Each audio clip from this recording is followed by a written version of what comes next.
যদিও আমার মৌতের কথা খুব প্রচার হয়েছে, কিন্তু মিথ্যা। ঠিক ঠিক না? কিন্তু একদিন তো সত্য হবে, না হবে না? জান তো একদিন যাবেই। সারা দুনিয়ায় তো ছড়াই গেছিল, মরেই গেছিলাম।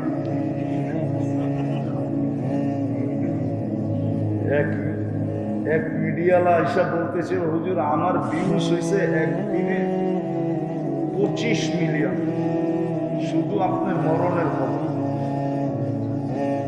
এবার বোঝেন অপোয়া বারো কিরকম হয়েছে। 25 মিলিয়ন 24 ঘন্টায় ভিউজ হয়েছে আমার মরার খবর। দোয়া করেন আল্লাহ হায়াত দেখ। তো ইমাম বুখারী রহমতুল্লাহ আলাইহি হাদিস আনার উদ্দেশ্য প্রথম আমাদেরকে এটা বোঝানোর জন্য যে দুটা জিনিস লাগবে, একটা তাওহীদ